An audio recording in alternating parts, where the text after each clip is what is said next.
오늘 함께 나누실 하나님 말씀은 요한복음 4장 1절로 30절까지 말씀입니다. 생수의 근원이신 예수 그리스도 내가 그라 라는 제목으로 오늘 주신 하나님 말씀 함께 나누기를 원합니다. 저희가 오늘 본문 말씀 4장이 시작되면서 특별히 1절에서 3절까지의 말씀 보면 이 본문이 시작되기 전에 예수님께서 왜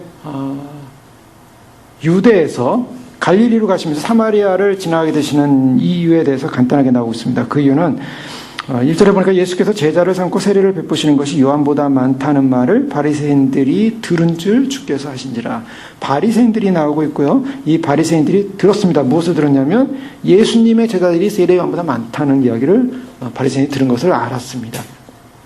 자, 여기서 이것을 알았던 예수님께서 어떤 결정을 하시냐면 유대를 떠나서 다시 갈릴리로 가기로 결정하셨다는 것입니다. 자, 그것은 뭐냐면 예수님은 오늘 이 요한복음 상황에서는 예수님이 제자들이 세례를 베푸는 장면이 나오고 요한의 제자들이 요한이 또한 세례를 베푸는 것이 나오는 장면을 보게 됩니다. 그래서 요한이 세례를 베푸는 것과 예수님의 제자들이 세례를 베푸는 이 두 가지 상관적인 그 세례 베품이 중첩되는 것을 보게 되죠. 요한복음에서 나타난 상황인데 그 당시에 요한을 따르는 사람들도 있었고 예수님을 따르는 사람들이 있었다라는 사실입니다. 근데 문제는 이와 같은 상황 속에서 예수님의 제자들이 많아졌다, 또 예수님을 따르는 사람들이 많아졌다라는 이야기를 들었을 때 예수님은 어떻게 하셨습니까? 거기 떠나셨다는 것입니다. 떠나기로 결정하셨다는 것입니다. 왜냐하면 요한과의 경쟁 구도 가운데 있을 마음이 없으셨고 전혀 그런 상황도 아니었고 특별히 바리새인들이 예수님에 대한 적대감을 가지고 있었습니다. 그래서 어떻게 하면 예수님에 대해서 공격할 것인가, 어떻게 하면 예수님을 무너뜨릴 것인가, 또한 이러한 것들에 대한 부담감이 있었을 뿐만 아니라 예수님께서는 3장 32절에 보면 말씀을 증거함에도 불구하고 그가 친히 보고 들은 것을 증언하되 그의 증언을 받는 자가 없었다라고 말씀하고 있습니다. 사람들이 말씀을 듣지 않는 것입니다. 말씀을 듣지 않는 상황에서 또한 그들이 생각하는 어떠한 그 빌미를 주면서 요한과의 경쟁 구도 상황을 만들 필요가 없었고 예수님은 그래서 그곳을 떠나기로 결정하셨던 것이죠.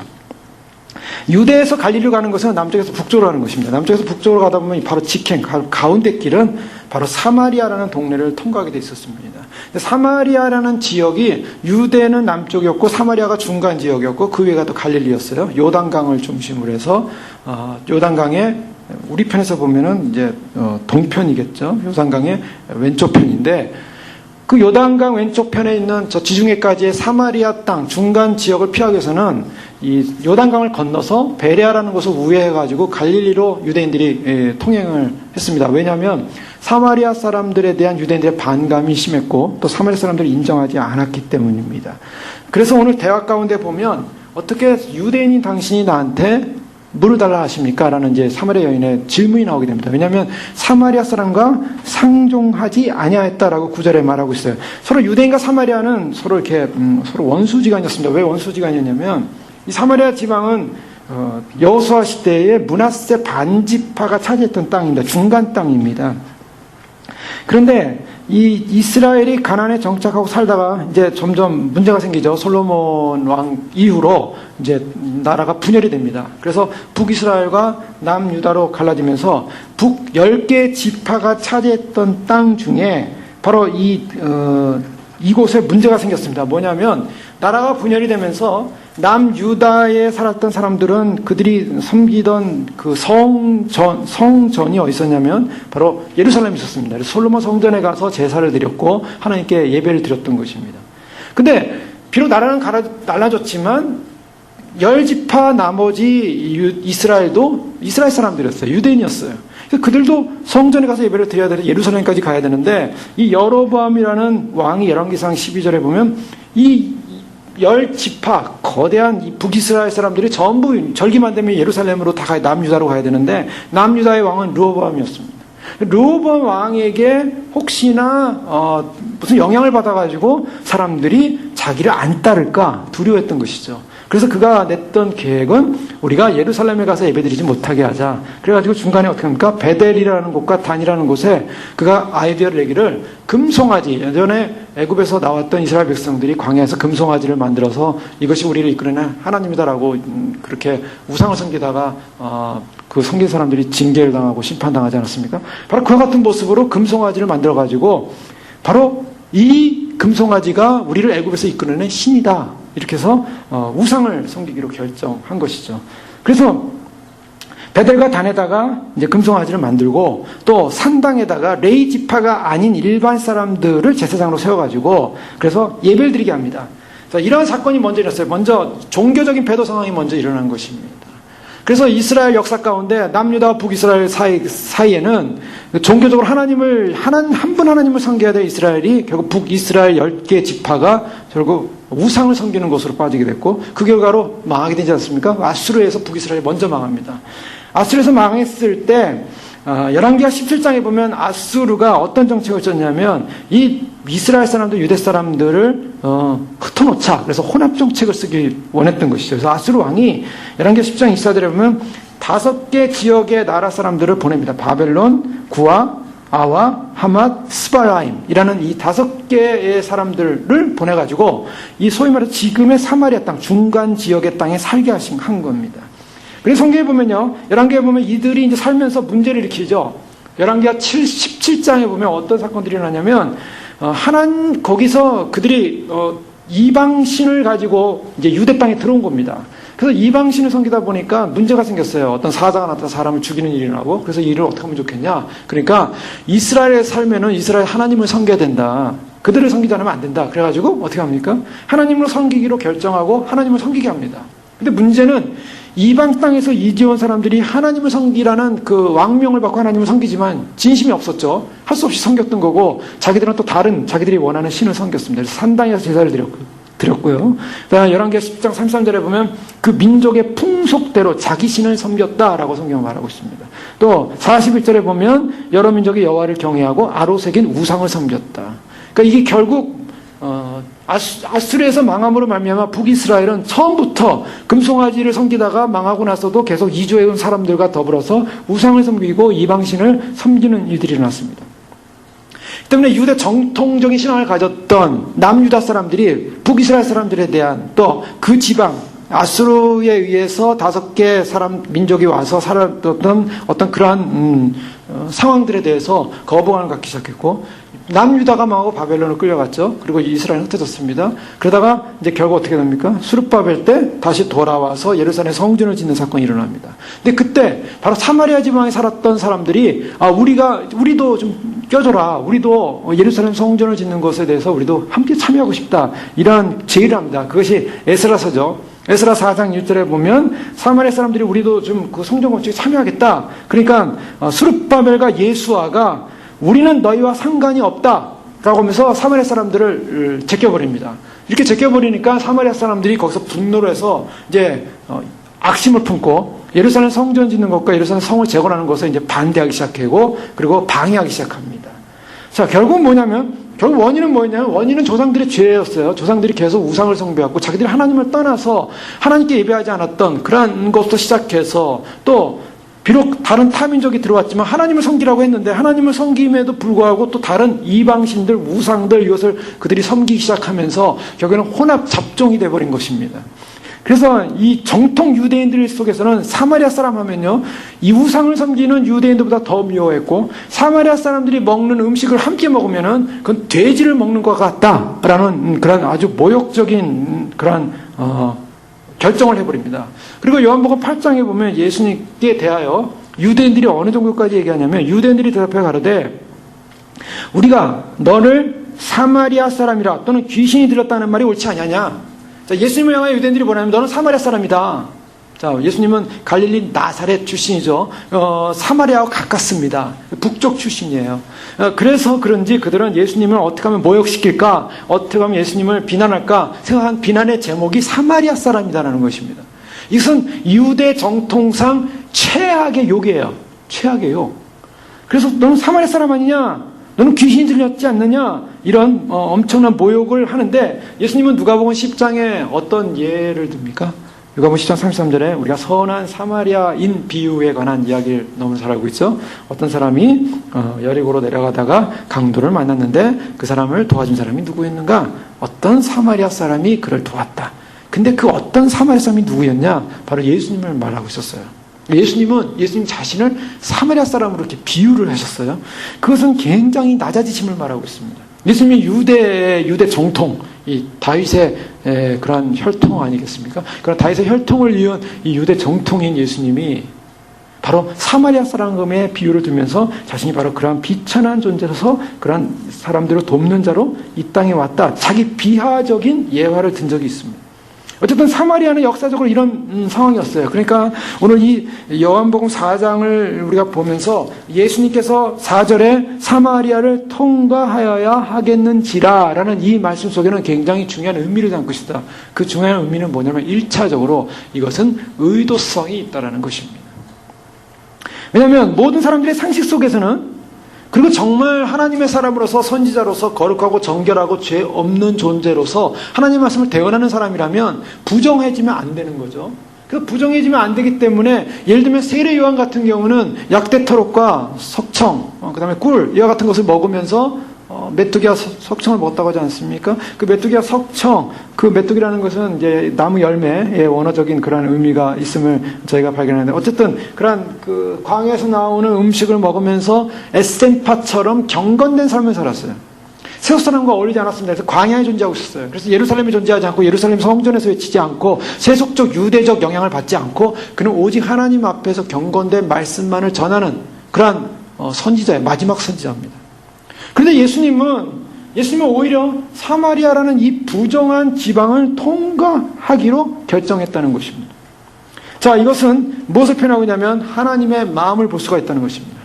예수님께서 니고데모와의 사건 이후에 이제 요한복음에서는 사마리아 한 여인을 지금 구원하고자 하는 하나님의 섭리와 계획이 예정되어 있고 그 예정이 실행되고 있다는 사실을 우리는 이 말씀을 통해서 하나님의 보이지 않는 섭리가 있음을 우리는 발견하게 됩니다. 자, 우리가 구원받았다는 것은 어떤 개념을 주냐면 우리의 구원은 우리의 의지와 우리의 생각과 우리의 노력으로 구원받지 못합니다. 우리의 구원의 시작은 어디서부터 시작되냐면 하나님부터 시작됐습니다. 자, 성경은 그것을 증언하고 있죠. 하나님이 세상을 이처럼 사랑하사 독생자를 주셨다. 하나님이 세상을 사랑했습니다. 하나님이 하나님을 거절한 세상을 사랑했습니다. 하나님을 거절하고 배역하고 하나님에게 악심을 품은 인간의 본성을 향하여 사랑하기로 결정하고 오셨다고 성경은 말하고 있습니다. 하나님으로부터 시작된 사랑입니다. 하나님으로부터 시작된 선택이고 하나님으로부터 시작된 예정이고 하나님으로부터 시작된 구원의 여정이 시작되고 있다는 것을 보여주고 있습니다. 자, 그러한 하나님의 축복받은 하나의 길이 열리는 사건, 사마리아를 통과하는데 이 사마리아에서 우리는 무엇을 발견하게 되냐면 한 여인을 이제 만나시는 예수님의 계획을 발견하게 됩니다. 3장까지의 내용에는 그동안 우리가 살펴봤던 것처럼 유대의 그런 절망을 살펴봤습니다. 성직자들은 눈이 멀었고 타락했고 그리고 진정한 선지자를 알아보지 못했고 예수 그리스도를 알아보지 못했습니다. 또한 가나온 산치를 통해서 유대교는 이미 죽은 유대교, 기쁨을 이룬 유대교, 인간의 육체로 아무리 채워봤자 채워지지 않는 한계 상황의 유대교를 살펴봤습니다. 그것을 새로운 시대, 새로운 포도주로서 예수님의 시대에 새로운 희년의 시대가 선포되고 있음을 살펴봤고 더럽혀진 성전에 대해서 이제 더 이상 유대교는 희망이 없다. 성전은 우상숭배로 가셨다. 진정한 성전이신 예수 그리스도가 오셨음을 선포하고 있습니다. 니고데모를 향해서 니고데모가 이 산헤드린의 공회원으로서 율법학자로서 최고의 그런 지식인이었는데 바로 그 율법학자가 예수 그리스도가 누군지를 알지 못한 채 진리가 뭔지를 알지 못한 채 구원이 뭔지를 알지 못한 채 무지하다는 것을 보여줍니다. 예수님 앞에서 무지함을 드러냈습니다. 그 땅의 유대사의 최고의 그런 지식인이 최고의 율법학자가 예수님 앞에서 그야말로 어린아이 같은 그야말로 정말 바보 같은 질문 육적인 질문만을 통해서 그는 얼마나 그가 무지하고 율법에 무지하고 하나님의 말씀에 무지하는가를 드러냈습니다. 성경은 무엇을 계속 보여주고 있냐면 예수 그리스도 앞에 예수님의 오심 앞에 그 예수님을 사모하고 기다리고 하나님을 섬기는 그 인간 사회, 인간의 성전, 인간의 제도, 인간의 율법 그것은 바로 다 얼마나 아무런 힘도 발휘할 수 없는 무지하고 어둠 속에 있는 존재들인가를 보여주고 있습니다.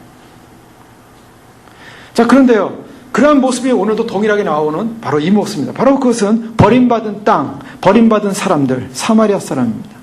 자, 그동안은 그래도 선택받았다는 유대의 핵심 속에, 예루살렘의 핵심 속에 핵심적인 인물들과 대화를 했다면 이제는 버림받은 유대 민족이었지만 그러나 호남 민족으로서 정말 타락되어지고 저주받은 듯한 버림받은 그런 사마리아 사람을 향해서 예수님이 마음을 여시고 그곳을 통과하기 시작했다는 것입니다. 자, 이것은 굉장히 비교가 되는 장면이었습니다. 니고데모는 유대인의 최고의 율법학자였지만 여기서 만나는 이 여성은 그렇게 대단한 여성이 아닙니다. 이름 있는 여성이 아닙니다. 한 사람은 유명한 사람입니다. 네가 이스라엘의 선생으로, 네가 이스라엘의 그 선생으로 이것을 알지 못하느냐. 이스라엘이 다 알고 있는 선생님입니다. 이스라엘이 그 이름만 되면 다 아는 니고데모였어요. 그런데 이 여인은 이름 없는, 아무도 모르는 여인이었습니다. 신분이 고상한 이스라엘의 선생과 물을 길러오는, 그것도 한낮에 아무도 사람이 없는, 사람을 피해서 찾아오는 이름 없는 한 비참한 부정한 여인. 율법의 은혜를 받고 율법의 충만 속에 율법을 연구하고 율법 속에서 그는 율법을 이해했던 그러한 율법의 은혜를 받았던 유대인과 율법의 은혜를 받지 못한 무시당한 방탕한 습관을 가진 여인. 니고데모는 밤에 찾았습니다. 밤에 찾아온 이유가 무엇이었습니까? 명성 때문이었습니다. 그의 이름 때문이었습니다. 그는 사내들인 공의의원이었습니다. 율법학자였습니다. 그가 가는 곳은 사람들이 주목하는 곳이고 그가 어디로 움직이는지 사람들은 주목하기 때문에 사람들의 눈을 피해서 자기의 명성을 유지하고 자기의 권위를 유지하고 자기의 신분을 유지하기 위해서 사람들의 눈을 피해서 밤에 찾아왔습니다. 그러나 이 불행한 여인은 한낮에 주님을 만나게 됩니다. 이 독선적인 바리새인이라는 이 유대 율법주의자 앞에서는 예수님이 네가 반드시 거듭나야겠다라고 말하고 있는데 예수님은 이 여인에게는 다른 얘기를 하고 있습니다. 자, 사마리아 그곳을 통과하시면서 수가라는 동네에 이르러서 야곱이 그 아들 요셉에게 준 땅에 가깝고 야곱의 우물이 있는 곳에 도착하게 됩니다. 근데 야곱의 우물이 있는 곳에 도착했을 때 예수님께서 어떤 상황이냐면 피곤하여 그대로 앉으셨다라고 표현하고 있습니다. 예수님의 인성이죠. 요한복음에 그것을 계속 나타내고 있습니다. 예수님이 피곤하셨다. 예수님이 그런 피곤하고 여러 지치신 모습들. 그러나 예수님이 피곤하셨다는 것은 그의 능력이 피곤한 것이 아니라 예수님 몸 자체가 인성을 가지고 있었다는 걸 증거하면서 또 한편으로는 예수님의 피곤 속에는 단지 육체적인 피곤만을 드러내고 있는 것이 아니라 이것은 그의 사역을 감당해야 되는 어떤 영적인 부담감을 가지고 있다는 사실도 보여주고 있습니다. 그리고 예수님께서는 여기를 의도적으로 들어오셨습니다. 그리고 그가 의도적으로 무엇인가 생명을 살리고자 하는 이 일들 가운데 그는 긴장하고 계셨고 그런 것들이 다른 제자들에 비해서 극도의 피곤감으로 왔을 것입니다. 그래서 우물 곁에 그대로 앉게 되십니다. 자, 우물 곁에 그대로 앉게 되는데 자, 여기서 이제 우리가 지금부터 살펴본 말씀은 요한복음은 영적인 의미를 담고 있다 그랬습니다. 그래서 요한복음에 나온 내용들은 어떻게 보면 사람들이 이것을 풍의적 해석이 아니냐라고 해석할 정도로 요한복음에서 영적인 의미를 담고 있습니다. 그 영적인 의미를 해석함에 있어서 거기는 영적인 의미 가운데 영적인 그런 하나님의 뜻이 있습니다. 자, 우물가에 지금 앉는 사건이 벌어진 거죠. 우물 곁에 앉았다. 여러분 이것을 우리가 그냥 사마리아 지방에 예수님께서 지나갈 때 우물이 있었으니까 당연히 우물 곁에 쉬었겠구나. 이렇게 이제 우리가 이해를 할 수는 있습니다. 사람이 이제 물이 있는 곳에 가면 쉬게 되잖아요. 그런데요, 이 우물, 이 물이라는 개념, 이 우물에 앉으신 사건, 이것은 뭔가 의도성을 가지고 있다는 것을 우리 성경 전체를 통해서 확인할 수가 있습니다.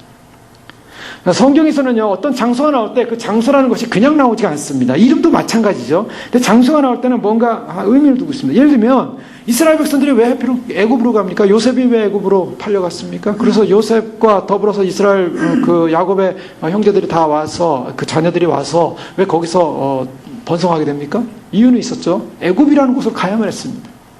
애굽에 있다가 반드시 나와야만 해서 하나님의 계획이었습니다. 애굽이라는 땅은. 애굽, 왜 애굽이었는가? 죄악을 상징하고 있죠. 그리고 구원받지 못한 인생을 상징하고 있습니다. 버림받은 인생이었으면 버림받은 장소였습니다. 바로 그와 같은 모습이죠.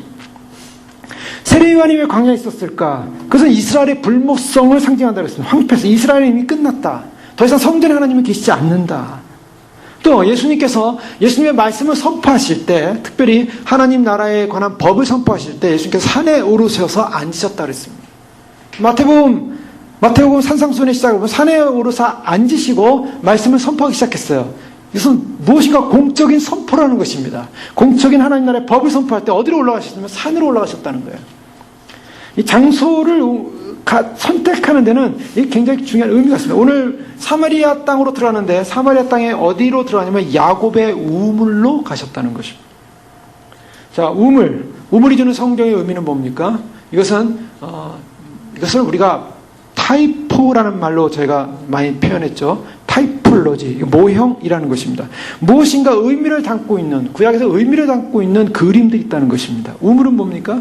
우물은 구약에서 보여주기를 생명입니다. 구원입니다. 이사야 12장 2절에 보라 하나님은 나의 구원이시라 내가 의뢰하고 두려움이 없으리니 주 여호와는 나의 힘이시며 나의 노래시며 나의 구원이심이라. 그러므로 너희가 기쁨으로 구원의 우물들에서 물을 기르리로다.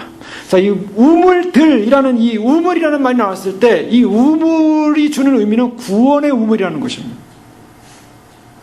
그래서 이 물에 대한 어떤 타이포가 시작이 되는데요. 창세기 16장에 보면 우리가 잘 아는 아브라함이 그 여종 하갈을 통해서 결국 그 이스마엘을 얻지 않습니까? 그런데 이 사라와 하갈 간에 그런 갈등의 문제가 생겨요, 자녀 때문에. 그래서 사라가 굉장히 하갈을 미워합니다.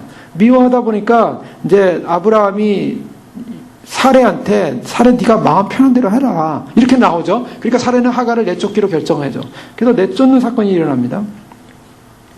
하갈이 사례의 앞에서 도망하였더라 라고 창세기 16장 6절에 나오고 있어요. 7절에 보면 여호와의 사자가 광야의 샘 곁 숲길 샘물 곁에 그를 만나 하갈이 자기에게 이르신 여호와 이름을 감찰하시는 하나님이라 하였으니 여기서 무슨 사건이 일어납니까? 하갈이 내쫓겼는데 어디서 하나님을 만나냐면 광야의 샘에서 만났다라고 말하고 있습니다. 자, 광야의 샘. 하나님이 누굴 찾아오냐면 하갈을 찾아오는데 어디서 찾아옵니까? 샘으로 찾아왔다는 거예요. 그래서 그 샘에서 하갈이 하나님을 만나는데 나를 하나님께서 감찰하시구나. 나를 바라보시구나. 나를 버리지 않으셨구나. 자, 샘물이라는 것, 우물이라는 것, 이것은 뭐냐면 하나님께서 구원을 베푸시는 하나의 메타포입니다. 하나의 그런 모형적으로 오는 건데요. 창세기 21장에도 마찬가지입니다. 아브라함이 아침에 일찍 일어나 21장 10절에 보니까 떡과 물과 한 가죽 부대를 쳐야 하갈의 어깨에 메어주고 그 자식을 이끌고 가게 하며 하갈이 나가서 브엘사바들에서 방황하더니 가죽 부대에 물이 다한지라 그 자식을 떡이나무 아래 두며 가로되 자식이 죽는 것을 참아보지 못하겠다고 살 한 바탕쯤 가서 마주 앉아 바라보며 방성되고 가니 하나님이 그 아이의 소리를 들으심으로 하나님의 사자가 하늘에서부터 하갈을 불러 가라되 하갈아 무슨 일이냐 두려워 말라 하나님이 저기 있는 아이의 소리를 들으셨나니 일어나 아이를 일으켜 내 손에서 붙들라 그리고 큰 민족을 이루게 하리라 하시니라. 하나님이 하갈의 눈을 밝히심에 샘물을 보고 가서 가죽 부대에 물을 채우다가 그 아이에게 마시웠더라. 지금 이 하갈이 쫓겨났어요. 가죽 부대에 물 쳐가지고 나왔다가 결국 광야에서 방황하다가 물 다 떨어졌어요. 그래 이제 물이 없으니 죽게 됐습니다. 물이 없으니 죽게 된 그 인생 앞에 그 하갈은 방성대곡했다 울었다고 얘기하고 있어요. 그때 여호와 사자가 나타났어요. 그러면서 어떻게 합니까? 눈을 열죠. 눈을 여니까 뭐가 보입니까? 샘물이 있었다는 거예요. 그건 뭐냐면 샘물 곁에 있었는데 샘물 곁에서 샘물을 못 발견한 거예요. 샘물을 못 발견하고 물이 떨어져서 방송되고 울고 있었어요. 이 여인이. 근데 이 여인이 구원받고 살아나는 비결은 뭐냐면 샘물을 보게 된 거예요. 샘물이 열렸다는 거예요. 이 물에 관한 모티브는 바로 이렇게 나오고 있습니다.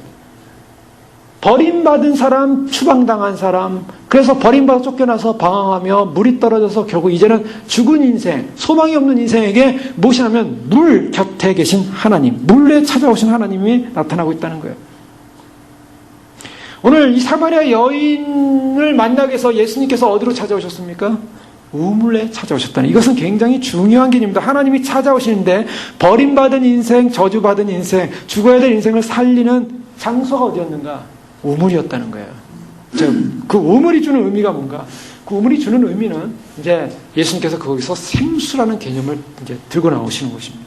생수라는 개념을 설명하기 위해서 우물 곁으로 오신 거예요. 창세기 21장 27절에도 아브라함이 그 우물을 파게 되는데요. 우물을 파게 되는데요. 그 우물을 팠더니 그 우물을 가지고 막 다른 사람들이 빼앗으려고 합니다. 그러니까 아비멜렉이라는 사람 앞에 언약을 세워서 내가 그 암양 새끼 7을 주면서 내가 이 우물을 내가 팠다. 그러니까 네가 그걸 증거로 삼아라. 내가 판 우물이다. 이 우물을 판 것에 대한 증거로 삼습니다. 그래서 맹세하여 그것을 부엘세바라 했다. 맹세의 우물. 자, 우물에는 뭐가 들어가냐면 내 생명을 살리는 개념이 들어왔죠. 그 다음에 맹세가 들어간다는 거죠.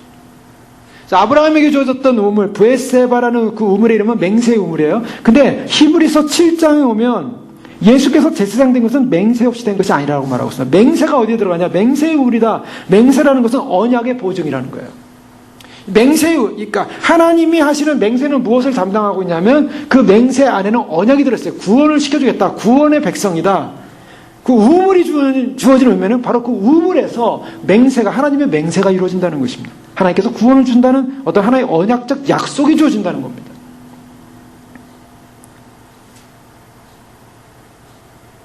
또 그 우물은 아브라함의 종이 이제 이삭의 부인을 얻기 위해서 이제 나가지 않습니까? 그러다가 어디 앉습니까? 우물 곁에 앉죠. 우물 곁에 앉을 때 우물 길러 온 여인들을 만나게 되는데요. 바로 이제 거기서 하나님의 나를 길을 형통케 하소서라고 아브라함의 종이 기도를 해요. 우물 곁에서. 그리고 거기서 진짜 이제 이삭의 부인을 만나게 되는 거예요. 거기서. 우물은 어떤 것이냐? 기도, 하나님을 만나는 기도의 장소요. 또 모세가 바로를 피해서 사람을 죽이죠. 이 애굽 사람을 죽이고 이제 바로가 자기를 찾고 죽이려고 하니까 도망가지 않습니까? 도망가서 그가 머문 곳이 어디냐면 우물가였어요. 근데 우물가에서 어떤 물 길러오는 사람들, 거짓 목자들이 이드로의 딸들을 물을 못 먹게 하니까 그 사람들을 내쫓고 도와줘요. 모세가. 거기서 이제 이드로의 가정으로 가게 돼 인도받지 않습니까? 바로는 누굴 말하냐면 애굽의 왕이요. 바로 사단의 상징이에요. 그 사단 앞으로 이제 이 모세가 애굽에 가서 바로 왕 앞에 가서 이스라엘 백성 내놔라 이제 그런 이제 사역을 위해서 이제 하나님께서 40년 동안 광야 생활을 위해서 내보내는 사건인데 어디서 이드로의 딸들을 만나게 되면 우물에서 만나요. 우물. 자, 이 우물이라는 것은 다 이런 어떤 연관성이 있어요. 하나님이 어떤 역사하시는 하나의 이 모티브인데요. 자, 이것을 너무 영적으로, 너무 풍요적으로 해석하는 부분이 아닙니까? 라고 말할 수 있어요. 그러면 그 사람들은 약간 성경을 보는 눈이 어두운 것입니다. 성경에는 이러한 중요한 영적인 의미들이 담겨져 있어요. 그것을 무시하시면 안 됩니다. 자, 그 결정적인 예는요, 민수기 21장입니다. 민수기 21장 16절에 이하에 보면, 거기서 부엘이 이르니, 부엘은 여호와께서 모세에게 명하기를, 백성을 모으라. 내가 그들에게 물을 주리라 하시던 우물이라. 그때 이스라엘이 노래하여 가로되, 우물물아 솟아나라. 너희는 그것을 노래하라. 우물물아 솟아라. 이 우물물아 솟아라라 라는 이 표현은 뭐냐면 의인화입니다. 의인화. 그러니까 사람처럼 표현했다는 거예요. 우물을 향하여 인격 있는 것으로 표현한 거예요. 우물이 인격 있다. 그래서 우물물아 솟아나라 하고 노래하라는 거예요. 우물물아 솟아나라 솟아나라 넘치도록 우물물아 솟아나라 노래하라고 이렇게 의인화를 시켜요. 이 우물물이 주는 의미는 바로 생명을 주는 우물, 생명을 주는 물, 샘물로 말하고 있습니다. 자, 야곱의 우물, 뭐 그 외에도 다윗이 이제 블레셋에 의해서 블레셋 진영으로 넘어간 베들레헴 옆에 있는 우물물을 마시고 싶었어요. 베들레헴 출신 아닙니까? 다윗은? 그래서 제가 누가 나를 위하여 저 우물물을 좀 떠올 사람 없냐? 그랬더니 다윗의 용사가 30명 있었는데 30명 중에 3명의 용사가 자원을 해요. 그래가지고 그 3명의 용사가 그 블레셋 진영을 뚫고 들어가가지고 거기서 그 우물에서 물을 떠가지고 가지고 왔어요. 그러니까 다윗이 그 물을 못 마셔요. 왜냐하면 내 용사 3명이 목숨을 걸고 피값으로 가서 물을 떠왔다. 그래가지고 그것을 하나님께 부어요.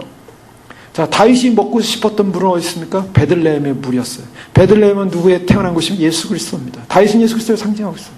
자, 예수 그리스도와 연관해서 이와 같은 생명의 우물, 오늘 이 요한복음 4장의 사마리아로 통과하는 과정 속에 수가라는 곳에서 예수님께서 야곱의 우물 곁에 앉으셨다라는 이 말씀은 그냥 우연한 사건이 아니라 하나님께서 한 영혼 생명을 구원하고자 하는 하나님의 계획과 섭리가 시작됐다는 것을 보여주고 있는 것입니다. 하나님의 계획이었습니다. 예수님은 누구보다도 우물 곁에 와서 먼저 앉으셨습니다. 우리는요, 우리가 구하지도 않았는데 주님이 우리를 구하기 위해서 찾아오시는 주님을 믿으셔야만 합니다. 주님은 우리를 구하기 위해서, 우리를 택하시고 우리를 살리기 위해서 주님이 먼저 우리를 찾는 것입니다. 아무도 내가 주님을 찾고 싶어서, 내가 구원받고 싶어서 주님을 찾는 경우가 없어요. 하나님이 먼저 찾아오셨어요.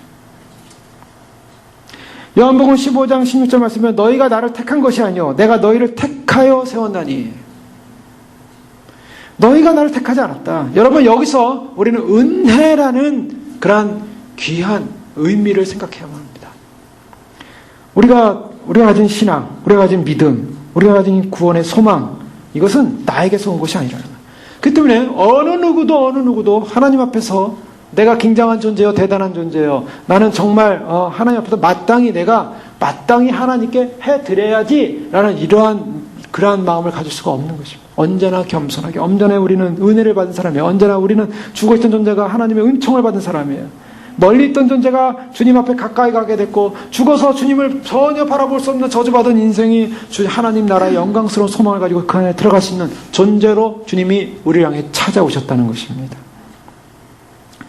그런데요, 이런 주님께서 이제 이 죄인을 택하여 이제 구원하고자 하는 그런 계획을 갖고 앉으셨는데, 이때 6절에 뭐라고 표현했습니까? 때가 6시쯤 되더라. 6시쯤 되더라. 자, 이 표현은요, 그냥, 그래, 점심시간이구나. 우리가 잘 알고 있죠? 이 여인은 부정한 여인이기 때문에 사람들의 눈을 피해서 가장 더울 때 사람들이 물 들어가지 않을 때 이렇게 물 들어온 여인이구나. 그렇게 많이들 해석을 했습니다. 그러나 여기 또 다른 의미가 또 있습니다. 우리가 이런 것을 보면서 이제, 6시다라는 이 표현은 뭐냐면, 이 6이다라는 이 성경에서 6이라는 표현을 했을 때는 뭐냐면, 인간의 수예요. 6이라는 것은 인간의 수예요. 그래서 짐승의 수로 세어보라. 666. 인간의 총수. 인간을 사로잡고 인간에서 나온 가장 인간을 다스리는 그런 인간 존재, 타락된 존재의 대표가 바로 666. 적글서라는 거죠. 그래서 666이라는 숫자를 쓰고 있는데요. 6이 왔다. 바로 타락된 인생, 절망적인 인생, 6이라는 숫자를 갖고 있는 인간, 바로 인간의 시간이라는 거야. 그 인간의 시간에 바로 한 여자가 물을 길러 오게 된 것입니다. 실제로 보니까 사마리아 여자 한 사람이 물을 기르러 왔음에 예수께서 물을 좀 달라 하시니, 8절, 이는 제자들이 먹을 것을 사러 그 동네에 들어갔습니다. 자, 여기서 이제 두 가지를 보게 됩니다. 예수님이 이 사마리아 여인을 만나게 될 때, 이 사마리아 여인을 만나는 과정에서 먼저 제자들이 먹을 걸 사러 가게 하신 것이죠. 제자들을 보내십니다. 그리고 이 사마리아 여인과 단독으로 만나게 됩니다. 자, 이것은요, 우연히 된 사건이 아닙니다. 계획된 사건이에요. 하나님께서 이 여인을 구원하자는 계획된 사건, 얼마나 엄청난 사건인지 모릅니다. 성경에 보면 이런 계획된 사건, 하나님의 섭리의 사건이라는 것이 우연히 되지 않은 사건이라는 걸 우리는 금방 발견하게 됩니다. 네? 무엇이냐면은, 바로의 딸이 나일강에 목욕하러 갔어요. 근데 목욕하러 갔는데 해필이면 그때 누구를 발견합니까? 모세를 발견한 거예요. 모세가 물의 그 갈대밭 사이에 있는 우는 모세를 발견했어요. 이거 왜 바로의 딸이 그때 목욕하러 갔겠습니까? 거기로? 바로 그 장소로 갔겠습니까? 이것은 우연히 된 사건이 아니에요. 하나님께서 다 인도하시는 사건. 결정적으로 성경에 보면요, 우리가 에스더서에 보면은, 에스더서는 이 바사 시대, 페르시아 시대죠. 고레스 왕이 이스라엘을 이제 귀환하고 나서 아하수에르 왕 때입니다. 근데 그 당시에 페르시아에 많은 유대인들이 아직도 남아 있었어요. 근데 그 가운데 이제 아하수에르의 왕비를 뽑는 과정이 나오지 않습니까? 그래서 왕비를 뽑는 과정 속에 이제 에스더가 이제 뽑히는 과정이 나오고, 뭐 그런 과정 속에 에스더의 후원자인 모르드게라는 사람이 나오고, 그 다음에 아하수에르 왕의 그런 정치적으로 굉장히 야망을 품었던 하만이라는 자가 나옵니다. 하만이 자꾸 높아지면서 사람들이 자기한테 다 인사하고 절하게 했는데, 모르드게가 그걸 하질 않아요. 그러니까 하만이 마음에 악심을 품고 있다가 그 모르드게를 죽이기 위해서 계략을 짜는데요. 그 계략을 짜서 왕한테 말하기를, 왕의 그 나라에 반역하고 절하지 않고 순종하지 않는 자들이 있다. 그들이 누구냐? 왕이 그러니까 유대인들이다. 유대인들 다 죽여야 된다. 이렇게 나온 거예요. 그러니까 왕이 인장을 가지고 다 도장을 가지고 어명을 내려서 유대인 지역을 다 죽이기로 합니다. 그래서 그것을 모략을 낸 것이 이제 하만이라는 존재였죠.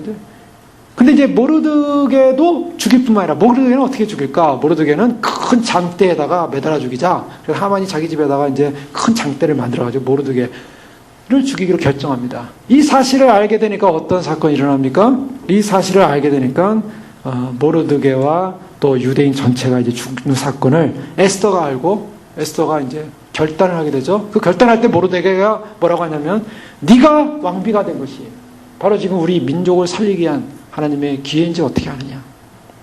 네가 입을 다물면 안 된다. 거기서 이제 격려를 해요. 그러면서 에스더가 금식을 결정하고 왕 앞에 나가야 되는데 굉장히 어려운 결정이었습니다. 잔치를 베풀고 왕을 기쁘게 하고 그 다음에 또 잔치를 베풀고 하만과 함께 오라고 하고 해서 결국에는 이제 이 에스더가 하만이 나쁜 사람이다라는 걸 알려야만 하는 거예요. 이 왕으로부터 신임을 받아야만 하는 사건이었습니다. 그런데 에스더 6장에 보면요. 이 아하수에로 왕이 그날 밤에 이상하게 잠이 안 왔는지 책을 읽고 있어요. 어떤 책을 내면 이 소위 말해서 이 그동안 있었던 이 궁중에 있었던 이 실록을 읽고 있었던 거예요. 역사를 읽고 있었습니다. 근데 역사를 읽고 있는데 거기에 이런 게 나오더라고요. 모르드게라는 사람이 예전에 자기의 앞에 있던 내시 2명이 그 성을 지키는 내시 2명이 자기를 음모를 해서 죽이려고 한 사건이 있었어요. 근데 그 얘기를 모르드게가 어떻게 들었어요. 그들이 음모를 꾸미는 얘기를 모르드게가 듣고 그것을 왕에게 알리게 해서 왕이 이 사실을 알고 확인해 보니까 정말 영모의 그런 흔적, 증거를 발견했어요.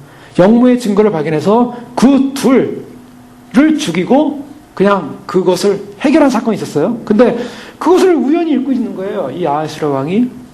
그러다가 밖에 누구 없느냐? 그러니까 누가 들어왔어요. 이 사건이 있는데 이 사건이 있었는데 그때 모르드게에게 뭐 할 일이 있느냐? 그러니까 모르드게가 아무것도 하지 않았습니다.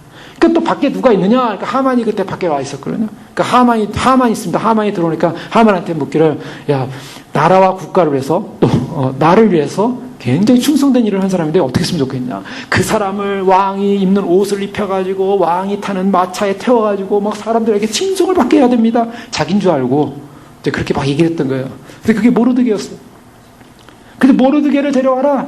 근데 모르드게는 그 당시 그때만 해도 이제 성문 밖에서 이거 어떻게 하면 좋습니까? 아주 그냥 무릎을 꿇고 살려달라 이런 어떤 간언을 하고 있었어요. 모르드게를 세워가지고 높이고 그 다음에 에스더가 그 잔치를 베푸는 과정에서 바로 에스더가 이야기합니다. 왕에게 청을 네가 하면 내가 들어주겠다. 무슨 청? 청이 있는데요. 우리의 원수가 있습니다. 우리를 죽이려고 하는 사람이 있습니다. 그게 누구냐? 그게 바로 저 하만입니다. 그러니까 왕이 하만이 잘못된 계획을 가지고 이스라엘 백성들을 죽이려고 하는 계획을 알고 하만을 장대에 달고 모르드게가 죽어야 될 그 장대에 하룻밤 만에 하만이 달리게 되겠어요. 자기가 달리고 하만 가족 다 죽고 그리고 유대인들에게 명해서 유대인을 죽이려 했던 사람들을 전부 다 진멸하라. 이런 사건이죠. 근데요. 그날 밤에 어떻게 왕이 모르드게가 충신으로서 왕을 살린 사건의 책을 읽고 있었냐는 거죠. 성경은요, 우연한 사건이 없다라는 것을 말하고 있어요. 우리의 인생 가운데, 우리의 삶 가운데, 역사 가운데 하나님이 무엇은 일을 하실 때는 뭔가 하나님의 계획과 섭리 가운데 하고 있다라는 사실. 그래서 이와 같은 사실 앞에 우리가 사실 두렵고 떨리는 사건들입니다. 오늘 바로 예수님께서 우물 곁에 앉으셔서 사마리아 여인을 기다리고 있었고 6시쯤 되었을 때 사람들이 없고 아무도 없는 바로 그 자리에 여인이 물을 떠러왔는데 예수님께서 뭐라고 말씀하냐면 7절에 먼저 말을 겁니다. 예수께서 물을 좀 달라. 이 먼저 말을 걸었다는 것 자체가 놀라운 사건이었어요. 왜냐하면 당시 유대인들이 사마리아 사람들하고 상종도 하나뿐만 아니라 말을 건다는 것 자체가 잘못이었어요. 왜냐하면 유대 랍비들은요 여성들에게는 말을 하지 말고 대신 하지 말고 자기 부인에게도 말을 제대로 이렇게 길을 가면서 말하지 말고 대신 말을 하지 말라. 그리고 특별히 사마리아 여인들한테는 절대 말해서는 안 되는 사건이었어요. 부정한 사건이었어요. 그런데 그것을 깨고 예수님이 물을 좀 달라라고 했을 때 여인이 굉장히 놀랬던 거죠. 왜 놀랐습니까? 당신은 어떻게 유대인인데 유대인으로서 어찌하여 사마리아 여인인 나에게 물을 달라고 하니까 이게 당연한 질문이었어요. 굉장히 충격적인 질문이었습니다. 자, 단둘이 앉아있는데 유대 어떤 사람이 자기한테 물을 달라라고 할 때 이 물을 달라는 이것 이해가 안 되는 것이죠. 그러니까 예수님께서 뭐라고 대답하십니까? 이 10절에 보니까 내가 만일 하나님의 선물과 또 내게 물 좀 달라 하는 이가 누구인지를 알았더라면 내가 그에게 구하였을 것이요 그가 생수를 내게 주었으리라. 야, 예수님께서 정말 목이 말라서 물을 달라고 하셨는 질문이 아니었습니다. 사실은 이 여인으로 하여금 대답을 이끌어내기 위해서 물을 좀 달라고 했던 거예요. 그랬을 때 이 여인이 누군데 물을 달라고 하십니까? 당신 같은 유대인이 어떻게 나한테 물을 달라고 합니까? 라는 반문 앞에 내가 누구인 줄, 물을 달라고 하는 사람이 누구인 줄 알았더라면, 자, 지금 예수님은 어디에 포커스 두고 있냐면 지금 이 여인을 기다리고 있는 본인이 누군가를 알리기를 원하시는 그러한 스텝을 받고 있는 것입니다. 예수님이 죄인들과 만나면서 죄인들이 해야 될 본질적 목적이 있습니다. 우리들이 해야 되는 본질적 목적, 그것은 뭐냐면 우리에게 찾아오신 예수 그리스도 그분이 누군가를 제대로 알아야 한다는 것입니다. 우리의 문제는 뭐가 있냐면요, 우리는 우리에게 찾아오신 예수님을 잘 모른다는 거예요. 우리에게 찾아오신 예수님을 잘 모르고 말 하나님도 잘 모른다는 거예요. 관심이 별로 없어요. 인식을 하지 못해요. 왜요? 눈이 어두워져 있기 때문에, 눈이 가려져 있기 때문입니다. 눈이 어두워서 가려지니까 하나님을 인식하지 못하는 단계에 이르러버린 것입니다. 바로 이 여인은 어떤 문제냐면 바로 지금 자기 앞에 와 있는 그분이 누군지 모르고 있는 거예요. 니고데모도 마찬가지였죠. 니고데모도 예수님께 와서 당신은 하나님께로부터 좋은 선생인 줄 압니다 라고 하니까, 네가 거듭나지 않으면 하나님 나라 들어가 볼 수 없다. 물과 성령으로 거듭나 하나님 나라 들어갈 수 있다. 즉 하나님 나라가 누가 알았습니까? 예수 그리스도였습니다. 예수 그리스도를 보지도 못하고 너가 들어갈 수도 없다. 왜? 거듭나지 않았기 때문에. 즉 예수님을 눈앞에 두고도 하나님 나라를 보지 못하고 있는 것입니다. 이 사마리아 여인도 마찬가지였습니다. 예수님은 그것을 자꾸 인식시켜주는 거죠. 자, 여기서 우리가 굉장히 중요한 도전을 할 필요가 있는데요. 예수님께서 지금 이 한 여인을 살리기 위해서, 사마리아에 속한 이 한 여인을 살리기 위해서 예수님께서 사실은 1대1의 단독 만남의 시간, 단독 대면의 시간을 갖고 있다는 것입니다. 자, 결론은 무엇이었습니까? 이제 계속 살펴보겠지만 결론은 이 여인이 예수님과의 1대1 만남에서 예수님을 발견합니다. 예수님을 발견해서 그럼 어떻게 됐습니까? 그 인생이 완전히 바뀌게 되죠. 자, 여기서 굉장히 중요한 도전이 있습니다. 여러분, 이 여인은 어떤 여인입니까? 이 여인은 죽은 여인이에요. 죽어야 될 여인입니다. 소망이 없는 여인입니다. 종교적으로 볼 때 버림받은 지방의 사람이요, 또 개인적으로 볼 때도 아무런 소망이 없는 여인입니다. 어떤 율법적 어떤 구원의 어떤 희망이 전혀 보이지 않는 아직 절망인 여인이에요. 바닥이에요. 인생의 바닥이에요. 그가 예수님께서 물을 좀 달라 했을 때 그 물이라는 것은 모든 사람에게 보편적인 물을 말하고 있어요. 물이 뭐 돈이 많아야 물을 줄 수 있는 게 아니에요. 여러분, 물이라는 게 어디 가서 동네에 가서 물 좀 주십시오라고 할 때 사람들이 부담 갖는 사람이 있습니까? 물 주는 거에 대해서? 거의 없어요. 오늘날은 물값이 좀 비싸니까 좀 부담될지 모르겠지만 웬만해서 어느 동네에 가서 우물인 데 가서 물 달라고 할 때 물 주는 것 때문에 부담스러운 사람 아무도 없어요. 물은 누구에게나 줄 수 있는 가장 못 사는 사람, 가장 불행한 사람, 정말 돈 한 푼도 없는 정말 그런 거지들도 얼마든지 공짜로 먹을 수 있는 게 물이었어요. 근데 물을 좀 달라. 이 여인에게는, 바닥인 인생의 여인에게는 물을 줄 수 있는 충분한 힘이 있는 여인이에요. 물 정도는 줄 수 있어요. 물 정도. 그런데 그런 바닥인 여인에게 예수님이 오셔서 단독 대화를 할 때는 목적이 있었습니다. 그 목적은 뭐냐면 이 여인을 살리는 겁니다. 이 여인을 살리기 위해서 1대1을 만나고 있다는 거예요. 여러분, 여기서 우리는 중요한 것을 발견하게 됩니다. 우리가 살기 위해서 주님을 1대1로 만나야 하는 시간이 필요하다는 것입니다. 굉장히 중요한 부분입니다. 왜냐하면 하나님과의 단독적인 대면, 자, 예수님께서는요, 니고데모를 찾아왔을 때 니고데모와 1대1로 대화했죠. 그리고 사마리아 여인도 마찬가지죠. 요한복음 8장에 보면요, 가늠한 여자가 잡혀오지 않습니까? 그래서 이 여인은 어떻게 하겠습니까? 라고 할 때 예수님께서 뭔가 손가락으로 쓰시고 죄 없는 자가 먼저 돌로 치라. 아무도 못 썼어요. 아무도 못 치고 돌을 내려놓고 다 도망갔습니다. 그때 어떤 사건이 벌어집니까? 그 다음이 중요해요. 예수님과 그 여자만 남았더라. 성경에서 그걸 표현하고 있어요. 그 가늠한 여인과 예수님 딱 둘만 남았어요. 여기서 예수님이 뭐라고 질문하냐면, 너를 정죄하던 자들이 어디 있느냐? 없습니다. 나도 너를 정죄하지 아니하노니 다시는 가서 죄를 짓지 말라. 이 말씀 속에는 뭐냐면 그 여인에게 용서와 함께 자유와 함께 구원을 허락하셨다는 거예요. 여러분, 우리 인생 가운데 나면서부터 맹인된 사람이 예수님을 볼 때 제자들이 했어요. 저 사람 무슨 죄를 졌길래, 조상이 무슨 죄를 졌길래 저렇게 맹인됐습니까? 무슨 죄를 졌길래 조상들이 져서 맹인됐습니까? 그랬을 때 저 사람이 조상들이 죄 때문에 맹인된 게 아니다. 하나님의 영광을 드러내기 위해서 태어난 것이다. 그래서 어떻게 합니까? 눈을 여시죠. 예? 예수님께서 진흙으로 침을 뱉어가지고 진흙을 발라서 눈에다 이렇게 붙이셨어요. 그 다음에 그 사람에게 실로암 못에 가서 눈을 씻으라 그랬어요. 이 사람이 눈에 예수님이 침 바른 진흙을 눈에다 바르고 갈 때 얼마나 우스꽝스러운 모습이었겠어요? 그러나 가서 실로암 못에 가서 그 말을 믿고 의지하고 씻었어요. 눈이 열렸습니다. 눈이 열렸을 때 너무나 감동했고 역사에 났고 이것을 알고 막 유대 바리새인들이 막 난리가 났지 않습니까? 누가 너에게 눈 뜨겠냐? 그날 안식일을 했거든요. 너를 눈뜨게 안식이라 눈 뜰 수 없다 이거예요. 결국 난 그건 잘 모르겠고 나를 눈뜨게 한 것은 선지자다. 대단한 분이다. 나중에 이제 예수님이라는 걸 알았죠. 그러고 나서 나중에 예수님이라는 걸 증거했어요. 예수님을 증거할 때 막 이제 논쟁이 일어날 때 당신들도 예수의 제자가 되려고 하느냐? 그러니까 막 화가 나서 내쫓았죠. 그래서 유대교에 출교를 당합니다. 당시에 예수를 믿으면 이들이 출교하기로 결정했을 때예요. 이미 유대교 상황에서.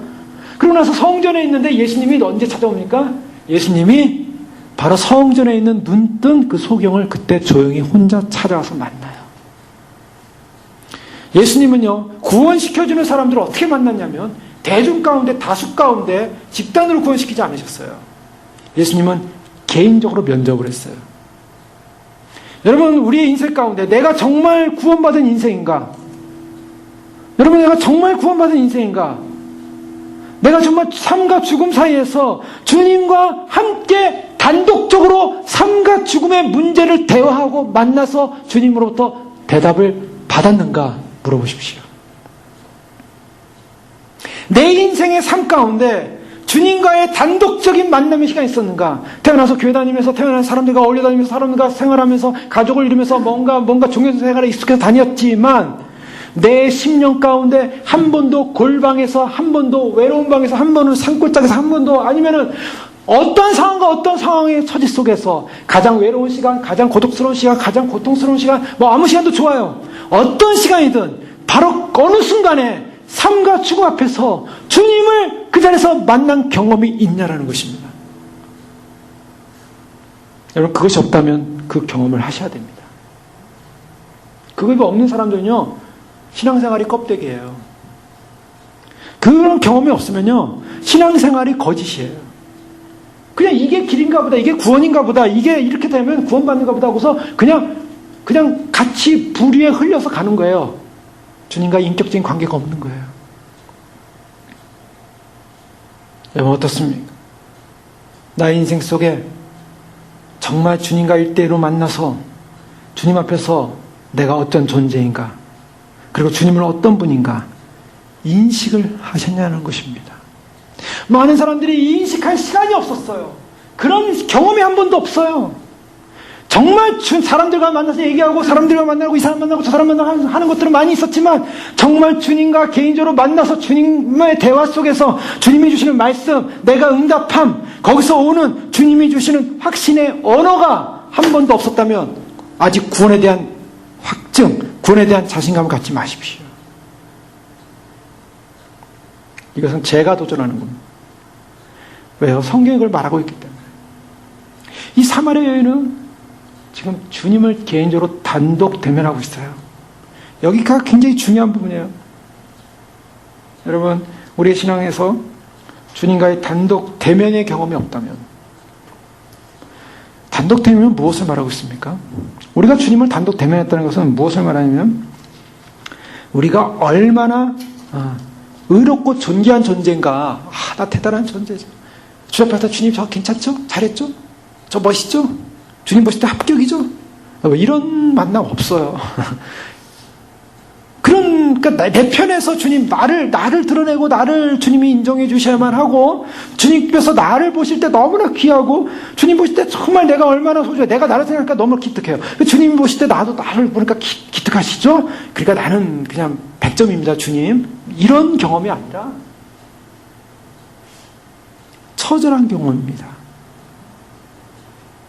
가장 비참한 경험이에요. 여기서 내가 죽으면 나는 정말 지옥입니다. 나는 정말 내 인생 속에 주님 당신이 없으면, 주님이 없으면, 주님의 긍휼이 없으면 나는 구원이 없습니다. 이 경험이에요. 이 고백. 이것이 정말 주님 앞에서 있었냐는 거예요. 정말 어떤 골방에 들어가서 주님 만나고 싶습니다. 만약 그런 경험이 없었다면 우리 편에서 초청해 보세요. 원래 인간들이 초청을 안 하니까 주님이 초청하신 거거든요. 인간들은 주님을 거절했어요. 주님 오시는 거 거부스러워요. 죄인들은요, 비춰오는 것조차가 싫어요. 부담스러워요. 거북스러워요. 그래서 주님이 개인적으로 오는 것 자체가 너무나 힘들기 때문에, 그걸 감당 못하기 때문에 자꾸 그걸 피하는 거예요. 이리 피하고 저리 피하고 이리 피하고 저리 피하고. 그동안 잘 피하며 살아왔어요. 근데 어느 날 정말 구원받을 때 주님이 딱 붙잡습니다. 그래서 나랑 좀 대화하지 마자. 그동안 주님이 무섭기도 하고 주님을 피해 살고 내 양심을 주님 앞에 좀 이렇게 내 양심대로 믿음으로 살지 못하고 내 양심을 속여가면서 지금 이렇게 피해서 잘 살아왔는데, 주님 어느 날 나랑 좀 대화 좀 해보자. 하도 미꾸라지처럼 도망다니니까 주님이 꽉 붙잡아가지고 도망 못하게 한 코너에 딱 몰아가지고 딱 가둬놓은 다음에 나 한번 대화해보자. 이 순간이 중요합니다. 거기서 결판이 나야 돼요. 거기서 내가 정말 주님을 어떻게 생각했는가? 주님은 나에게 어떤 존재인가? 주님과 나의 관계 속에서 나와 주님, 나는 어떤 존재고 주님은 나에게 어떤 분이고. 여러분, 이 사마리아 여인은요, 지금 이 주님 앞에, 바로 창조의 주님 앞에, 창조의 하나님 앞에 자기도 모르게 지금 이 대면의 시간을 갖고 있는 거예요. 주님이 초청했어요. 물 좀 달라. 이 여인이 지금 이 물을 달라는 분이 누군지 모르는 거예요. 그러니까 예수님께서 말씀하시는 거예요. 내가 하나님의 선물과 내게 물 좀 달라는 이가 누구인지를 알았더라면 모르고 있는 거예요, 지금. 이것이 인간의 절망이고 인간의 부족함입니다. 여러분, 이 여인은 예수님을 몰랐기 때문에 정말 모르는 거예요. 많은 사람들이 참으로 주님께서 우리를 콜링하고 우리를 부르시는데 우리는 딴소리 하는 거예요. 모르는 거예요. 그것이 주님의 부름인지, 주님과 대화하는 시간인지, 그분에게 무엇을 구해야 되는지, 무엇을 구하고 있습니까? 자, 11절에 보니까 여자가 이르되, 주여, 물 기를 그릇도 없고 이 물은 어디서 깊은데, 이 물은 깊은데 어디서 당신이 그 생수를 얻겠사옵나이까? 이 여인은 머릿속에는 뭐가 있냐면요, 이 눈이 알면 이 사람들의 눈에는 뭐가 있냐면 다 물질밖에 보이는 게 없어요. 영적인 의미가 해석이 안 돼요. 그러니까 뭘 하냐면 물기를 그릇이 없다는 거예요. 일단 그릇이 없어요. 니고데모와 똑같은 말을 하고 있어요. 네가 거듭나야겠다라고 하니까 어떻게 모태 속에 다시 들어갔다 나옵니까? 말도 안 되는 말씀하지 마십시오. 육적으로 안 되지 않습니까? 바로 이 말이에요. 내가 내게 생수를 주었을 것이다. 생수를 내게 주었으리라 라고 하는데 물기를 그릇이 없는데요. 물기를 그릇에서 어디서 생수 구합니까? 물질에 사로잡힌 인생, 물질밖에 눈에 보이는 게 없는 인생. 인생이 참으로 불행한 인생이죠. 자, 예수님께서 니고데모를 다루실 때는 어떻게 하셨습니까? 니고데모를 다루실 때는 내가 거듭나야 된다 그랬어요. 근데 이 여인에게는 참 예수님께서 다른 제안을 하십니다. 여인에게 똑같이 니고데모가 하신 것처럼 네가 거듭나야겠다. 그러면 답은 늘 같아요. 그냥 만나는 사람마다 거듭나야겠다. 이 말씀하시는 게 아니에요. 예수님께서 니고데모에게 뭐라고 하냐면 너의 과거의 삶, 많은 자손, 친절한 행위, 종교적 의무 수행, 온갖 육체적인 거칠애, 자기 자랑, 자기 자만, 자기 교만, 자기 뽐냄, 자기 의시됨, 바리새인의 전형적인 삶의 모습, 내가 남들보다 낫습니다, 도덕적이고 종교적이고 신분에 대한 자부심, 명예, 돈, 자기 의지, 자기 노력, 자기의 온갖 율법적 그러한 권위로 해서 생긴 독선과 교만과 온갖 자기 자랑으로 가득 차 있는 그 완악한 마음이 깨지고 부서지지 않는 한 너는 태어날 수 없다. 예수님은요, 니고데모에 그렇게 도전하신 거예요. 너는 이것으로 가득 차 있는 바리새인이구나. 물론 다른 바리새인과 다르게 그는 굉장히 예수님을 바라보는 시각이 겸손했습니다. 굉장히 고상한 사내들인 그래도 겸손한 의원이었어요. 그러나 주님의 눈에 볼 때는 너는 아직까지도 너 자신을 포기하지 않고 너 자신이 버려지지 않고 깨어지지 않은 완악하고 교만하고 자만 많고 뽐내고 의시되는 바리새인, 도덕적으로 종교적으로 훌륭하다고 생각하는, 자기를 위대하다고 생각하는, 자기 신분이 고상하다고 생각하는, 그래서 밤에 몰래 찾아온 거예요. 그 마음이 깨어지지 않는 한 너는 구원받을 수 없다. 여러분, 굉장히 중요한 도전에서 직접적인 도전을 하신 거예요. 그 심장에다 화살을 꽂고서 너는 너 자신을 죽여라. 너의 그 오만, 교만, 너의 그 자랑, 완악함, 너의 상황적 조건, 너의 의지, 너의 노력, 그것이 죽지 아니하고서는, 그걸 다시 태어나지 아니하고서는 너는 구원받을 수 없다. 그런데요, 이 여인한테는 주님께서 너 여인 죽어라, 너 여인 잘못했다, 죽을 것도 없어요. 죽어 있어요. 비참한 인생을 살았어요. 왜 비참합니까? 이 여인이 행복해 보입니까? 이 여인의 결론은 뭐였습니까? 남편이 5이나 되는데 5도 다 제대로 된 남편이 아니었어요. 어떤 이유든지 남편이 다 없어요. 법적인 어떤 남편으로 데리고 같이 사는 남편이 아니었어요. 지금 사는 남편도 법적인 남편이 아니었어요. 무슨 부정한 삶을 살았는지, 이 여인은 사람들에게 어떤 손가락질을 살았는지, 어떤 사회 쓰는지, 지금도 남편이 5이나 있었고 6번째 지금도 결혼하지 않고 산다 그러면 사람들의 관심 속에는 어떤 사람이겠습니까? 도덕적으로 완전히 무너진 사람이에요. 완전히 버려진 사람이에요.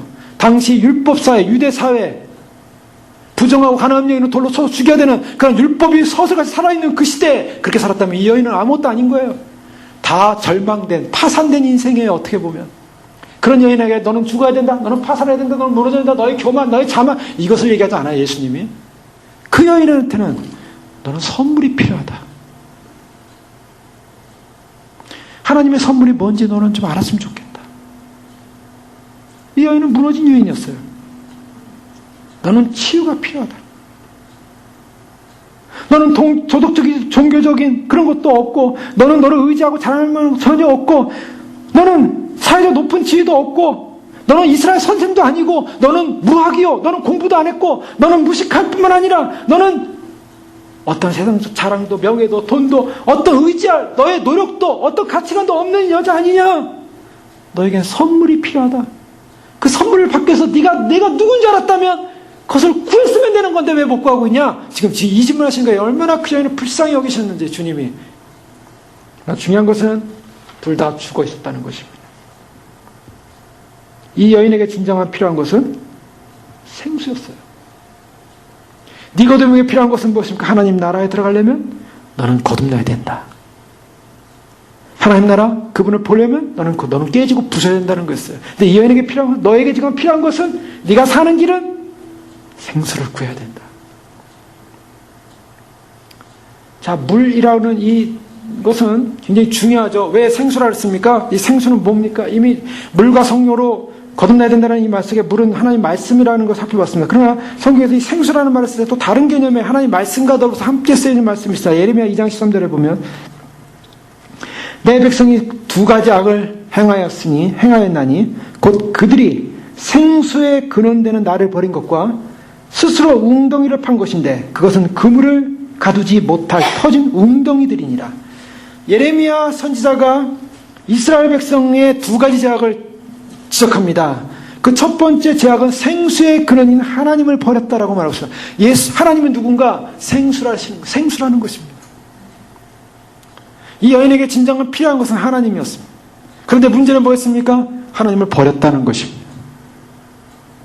생수의 근원인 하나님을 버린 것과, 그러면 인간은 무엇인가? 인간은 갈증이 있는 존재예요. 목마른 존재예요.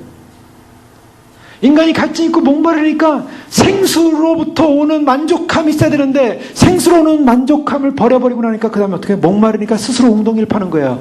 뭔가 채워보려고, 목마름을 채우려고 스스로 웅덩이 팠는데, 그 웅덩이가 하필이면 깨진 웅덩이에요. 구멍난 웅덩이에요. 그래서 거기 채워지지가 않습니다. 물이라고 하는 것은 하나님이 주시는 절대적인 선물입니다. 성경에 보면요, 그 물에 관한 얘기가 나오고 있죠. 그 물에 관한 얘기 지난 금요일에 잠깐 살펴봤지만, 하나님이 주시는 은혜가 무엇으로 상징되냐면 비와 물로 상징되고 있어요. 창세기에 하나님께서 천지를 창조했을 때 비가 내리지 아니하므로 경작할 사람이 없으므로 초목이 아직 없었고 밭에 채소가 나지 아니하였다. 즉 뭐냐면 생산품, 즉 아름답고 귀하고 생명을 주는 그런 양식들이 없었다는 거예요. 비가 오지 않으므로. 비라는 것은 무엇을 말하냐면 무엇인가 우리를 살 수 있는 생명의 근원을 주고 있다라고 말하고 있어요. 그래서 하나님께서 비를 내리냐 안 내리냐에 따라서 축복이 임하냐 안 임하냐를 그 성경에서 말하고 있어요. 아모스 4장 7절에도 또 추수하기 석 달 전에 내가 너에게 비를 멈추어 어떤 성읍에는 내리고 어떤 성읍에 내리지 않게 하였더니 땅 한 부분은 비를 얻고 땅 한 부분은 비를 얻지 못하고 말랐더라. 자, 어떤 부분은 비를 내리고 어떤 부분은 비를 내리지 않고, 비를 내리는 곳은 채소가 났지만 비를 안 내리는 곳은 말랐다. 이 하나님의 어떤 주권적 은혜의 사건을 말하고 있어요. 하나님의 어떤 절대적인 사건입니다. 즉 너희가 생수가 필요한데 생수를 구하지 못하고 생수를 끊어버리고 하나님으로부터는 절대적 은혜를 끊어버리고 스스로 살려고 하는 인생들. 여러분 그런 인생들 많죠? 하나님이 절대적인 분이고 하나님을 절대적으로 놓쳐서는 안 되는데 하나님을 놓쳐버리고 자기 힘으로 사는 거예요. 자기 힘으로, 자기 의지로 사는 거예요. 왜요? 인간의 타락성입니다. 하나님을 버려버리고요. 자기 힘으로 살려고 자기가 우물을 팠어요. 자기가 웅덩이를 파고 있습니다. 기껏 파봤자 깨진 웅덩이. 채워지지 않은 웅덩이. 인생의 쾌락, 즐거움, 만족. 사람들이요. 이 여인이 가진 건 물질이에요. 물질. 당장 물기를 그릇도 없는데 어디서 생수가 납니까? 생수가 하나님으로부터 오는데 하나님으로부터는 생수는 끊어버리고 당장 내가 물기를 그릇으로 물을 퍼와야 되는데 어디서 퍼옵니까? 물기를 그릇도 없는데.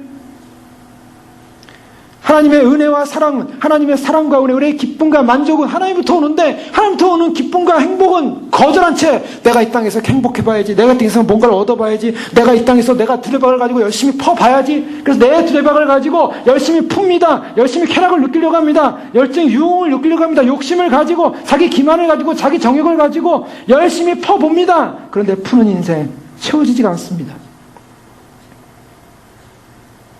하나님을 거절한 채 자기 것으로 채우려고 노력하는 인간의 모습.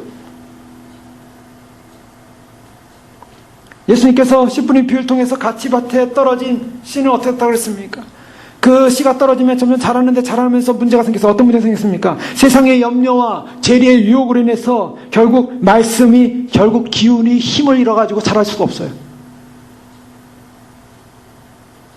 하나님으로부터는 생명의 양식과 그 비와 그 생명의 은혜를 사모하고 하나님 그분만으로 만족되어지고 그분만으로 충만해야 되는데 우리는 어떤 생각을 하고 있냐면 하나님께로부터는 은혜를 사모하지 않고 우리의 생활과 우리의 삶이라는 이유를 가지고 내가 참으로 하나님으로부터 오는 은혜는 내가 거절한 채 내가 노력해서 내가 무엇을 해보려고 그렇게 해서 어느 정도 만족을 얻을 수 있을지 모르겠어요. 조금 만족되어지는 걸 가지고 하나님부터는 영원히 목마르지 않은 생수를 거절하는 인생들, 에서와 같은 인생이죠. 지금 당장 얻고자 하는 쾌락과 만족에 자기를 만족시키는 것을 위해서 과감하게 장자권을 팔아버리는 인생. 하나님의 나라, 그것은 잠깐. 지금 나는 나의 만족을 위해 살겠습니다. 나의 두레박으로 나는 내가 만든 웅덩이에다 열심히 채워놓겠습니다. 하나님의 은혜를 버린 인생. 여러분 솔로몬이 지혜의 왕 아니겠습니까? 그가 잠언 전도서를 다 쓰고 그가 한 말이 뭡니까? 그가 고백하는 말. 세상의 모든 것을 어떻게 고백하고 있습니까? 세상의 모든 것이 헛되고 헛되니 헛되고 헛되며 모든 것이 헛되도다. 그가 내린 결론이에요. 그가 이스라엘의 최고의 부와 최고의 명예와 최고의 영광을 누렸어요. 그가 가진 지혜는요, 다른 이방 나라 사람들에도 알려져서 그의 지혜를 다 사모했어요. 근데 그가 다 살아보니 모든 것이 헛되고 헛되며 헛되고 헛되니 모든 것이 헛되도다. 결론이에요. 믿음을 하나님을 알았다는 왕, 이스라엘의 왕, 그 이스라엘의 최고의 부와 영광과 지혜를 얻었던 그 왕이 이 땅을 살아보고 내린 결론, 다 헛된 거예요. 근데 인간은요, 그 정도의 삶을 살려보지도 않고 그거 채우려고 두레박 가지고요 열심히 푸고 있어요. 열심히 웅덩이 파가지고 웅덩이에다 집어넣고 있어요. 물을 집어넣는데 깨진 웅덩이에요. 하나님을 버린 인생, 하나님을 못 만난 인생. 결정적인 결론이 어떻게, 그런 인생이 갖는 결정적인 결론은 누가복음 16장에 나와 있습니다. 누가복음 16장에 보면 우리가 잘 아는 거지 나사로와 부자이가 나오고 있습니다. 한 부자가 있어 자색 옷과 고운 베옷을 입고 날마다 호화롭게 즐기더라. 그런데 나사로라 이름하는 한 거지가 헌데 투성이로 그의 대문 앞에 버려진 채 그 부자의 상에서 떨어지는 것으로 배불리며 심지어 개들이 와서 그 헌데를 핥고 있는데 거지가 죽어서 천사들에게 받들려 아브라함에게 갑니다. 부자도 죽어 장사되며. 근데 여기 이제 이 인생의 극전환이 일어나죠. 자, 이 사람은 거지로 살았어요. 거지로 살았고 부자가 먹던 상에서 떨어지는 그런 음식물 쪼가리 먹으면서 생계를 유지했어요. 그런데 죽어서 아브라함 품에 갔대요. 그런데 아브라함 품에 가는 이 거지와 다르게 잘 먹고 잘 살고 자기를 채웠고 자색 옷과 고운 베옷을 입고 날마다 호화롭게 세상의 물질의 번영과 물질의 꿈과 또 세상에서 만족시키는 쾌락과 세상에서 주는 안식, 그것이 얻는 것 기쁨, 그것이 하나님으로부터 오는 기쁨을 거절한 채 자기가 얻고자 하는 자기의 능력으로, 자기의 의지로, 자기의 노력으로, 자기의 자만으로, 자기의 자랑으로 얻었던 그 모든 것을 만족하며 살았던 그 부자, 그래서 지옥에 가 있더라는 거예요. 지옥에 가서 가보니까 너무나 고통스러워요. 너무나 목말라요. 그래서 24절에 불러 이르되 아버지 아브라함이여 나를 긍휼히 여기사 나사로를 보내어 그 손가락 끝에 물을 찍어 내 혀를 서늘하게 하소서. 손가락 끝에 물을 찍어서 나사로에게 내 혀를 서늘하게 하소서. 물이 없어요. 여러분, 하나님의 생수를 잃어버린 인생은요, 그 결론이 이 땅에서 자기가 아무리 두레방을 가지고 물을 퍼서 자기의 웅덩이에다 채우려고 해도 결론은 지옥바닥에 떨어져서 영원히 목마른 채, 영원히 갈증한 채, 영원히 물이 없는 곳에서 고통스러워해야 됩니다. 하나님의 생수를 버린 인생이 가는 길이에요. 한 방울의 물방울만 떨어져서 내 혀를 좀 서늘하게 해주세요. 이 음을 저 음을 찾아다녔습니다. 안락하고 호사스럽고 세상이 주는 안락한 음을 찾아다녔습니다. 하나님 나라는 관심 없어요. 하나님 주는 생명 관심 없어요. 하나님 주는 생기의 영생의 그 생수는 관심 없어요. 쾌락의 목마름, 사치의 목마름, 허영의 목마름, 자기 과시의 목마름, 자기 자만의 목마름, 자기를 만족시키기 위해서 살아갔던 그 목마름, 그걸 채우기 위해서 인생을 살아서 조금은 삶을 통해서 목마름을 해결한 듯 했는데 영원한 목마름으로 떨어지더라는 겁니다.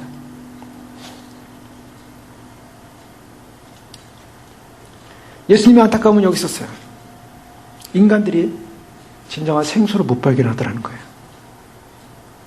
아무리 우물을 퍼서 그 우물을 거기서 푸다 바닷물을 전체를 갖다가 물로 바꿔가지고요, 바닷물에 소금을 빼고 바닷물을 다 마셔도, 다 퍼마셔도 목마른 게 인생이에요. 영원히 목마른 게 인생이에요. 하나님의 생수가 우리 안에 들어오지 못하면 영원한 지옥에서 목마름을 고통하게 되는 것입니다. 바로 주님은 그걸 알고 있었어요. 그 가련한 인생들, 목마른 인생. 이 여인은 절망입니다. 삶이지 지옥의 예표로 살고 있는 거예요. 그의 영혼은 파멸해 있었어요. 그의 영혼은 아무런 소망이 없는 여인이었어요. 너에게 내가 생수를 주기 원한다. 주님은 그 여인을 그렇게 불쌍히 여기셨다는 거예요. 나에게 너에게 생수를 주기 원한다. 이 여인이, 우물은 깊은데, 굉장히 깊은, 이 야곱의 우물은 깊은 것으로 알려져 있습니다. 이 우물을 어디서 생수를 얻겠사옵니까? 우리 조상 야곱이 이 우물을 우리에게 주었는데 당신은 야곱보다 큽니까? 예수님이 말씀하시기를 이 물을 마시는 자보다 다시 목마르려니와. 이거 핵심이에요. 내가 주는 물을 마시는 자는 영원히 목마르지 않냐리니 내가 주는 물은 그 속에서 영생하도록 솟아나는 샘물이 되리라. 내가 주는 물은 영원히 목마르지 않을 것이다. 내가 주는 물을 마시는 자만이 영생한다. 바로 그것을 알려주고 싶었던 거예요. 여인에게 나만이 영생이다. 나만이 갈증의 해결이다. 그때 이 여인은 여전히 물질게 했어요. 뭐요? 주여 그런 물을 내게 줘서 여기 오지 않게 하소서. 자, 많은 사람들이 예수님 믿으면 구원받습니다. 예수님은 영생 얻습니다. 예수님 얻으면 목마름 사라집니다. 예수님 믿으면 진정한 부가 옵니다. 예수님 믿으면 진정한 행복이 옵니다. 그러니까 예수님 저에게 주시옵소서. 그리고 행복하게 이 땅에서 잘 먹고 잘 살게 해주시옵소서. 다시는 내가 가난한 생활 안 살고 남들부터 인정받는 삶 살고 그 예수님의 부를 얻어서 여기서도 잘 되고 주님 그래서 여기서만 끝. 이 여인이 고백하는 건 그거예요. 여기에요. 자꾸 여기만 보는 거예요. 내가 주시는 물을 먹으면 영원히 목마르지 않고 영생할 것이다. 영생할 거라는데요. 아, 그거 나한테 주세요. 그거 나한테 주세요. 그래서 여기 물 길러 오지 않게 해주세요.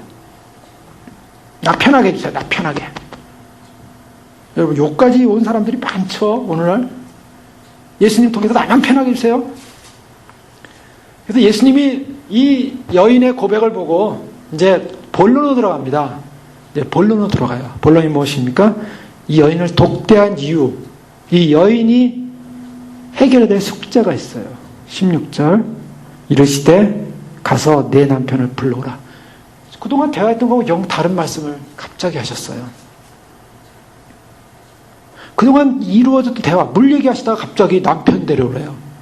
왜 그랬을까요? 여러분, 이상하지 않습니까? 여자가 대답합니다. 나는 남편이 없나이다. 예수님께서 대답하십니다. 내가 남편이 없다는 말이 옳다. 너에게 남편 5 있었고 지금 있는 자도 네 남편이 아니 내 말이 참되다. 여러분, 이 말을, 이 여인이 예수님부터 이 말을 듣을 때 어떤 생각이었을까요? 벌거벗겨진 생각이었을 것 같아요. 저는 이 여인의 입장에서 한번 생각해 봤어요. 지금 여인의 입장에서 지금 아무 생각 없는 거예요, 이 여인은. 그냥 뭐 물 준다니까 좋은 거 주는가 보다. 그리고 뭐 영원히 목마르지 그러니까 더 이상 물 들어올 필요가 없겠구나. 뭐 이런 거 생각하고 있는 여인이 갑자기 남편 보러 오라. 딱 뭘 말합니까? 이 여인의 도덕성을 지금 질문하고 있는 거예요. 예수님은 이 여인의 무슨 문제를 보냐면 죄 문제를 보고 있었어요. 이 남편 불러오라. 이 여인이 너무나 충격이었죠. 이 문제를 어떻게 해결해야 될까? 답은 남편이 없습니다. 맞다. 너는 여태까지 남편 없는 인생을 살아왔다. 남편이 5이나 산 사람이 5이 있었고 지금 있는 사람도 네 남편이 아니다. 벌거벗겨졌어요. 누구한테도 얘기하고 싶지 않은 자기 인생의 비밀이었을 거예요. 누구한테도 말하고 싶지 않은 자기가 살아온 도덕적 결함이었을 거예요.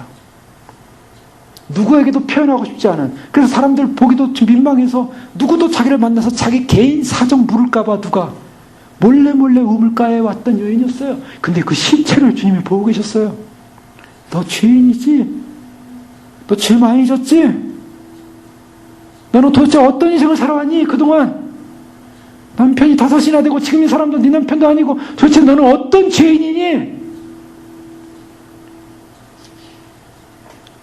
여러분, 우리가 생수는요 거저주지 않습니다. 바로 예수님이 그걸 지적하시는 거예요. 얘는 불쌍한 여인이에요. 주님이 선물 주고 싶었어요. 생수 주고 싶었어요. 이대로 가다가 이 여인은 영원한 지옥이에요. 영원히 목마를 거예요. 그 부자처럼 이 땅에서도 부자로 못 살고 비참하게 살다가 지옥 가서 영원히 목마를 거예요. 이 여인을 향한 주님의 마음, 그에게 생수를 주고 싶었어요. 그런데 한 가지 조건이 있다. 무엇이냐면 하나님 앞에서의 진정한 인간이 누군가, 네가 누군가를 고백해야 된다. 바로 이것입니다. 하나님을 만나려면, 인간은 하나님을 만나려면요, 인간의 자랑을 가지고 누구도 만날 수 없다는 거예요. 그동안요, 내가 굉장한 존재고, 내가 대단한 존재고, 내가 정말 의로운 존재고, 여러분, 오늘날 왜 예수님 오시면 사람들이 안 믿습니까? 사람들이 자기가 다 의롭다고 생각하는 거예요. 내가 이렇게 열심히 신앙생활하고 내가 이렇게 주님을 위해 살고 내가 이렇게 하는데 처절한 주님 앞에서 주님과의 만남, 주님이 어떤 분이라는 거는 그런 거듭남의 시간이 없었어요. 한 번도 없었어요. 주님 앞에서 자기의 모든 죄가 벌거벗긴 채 다 드러나는 사건이 없었어요. 한 번도 없었어요.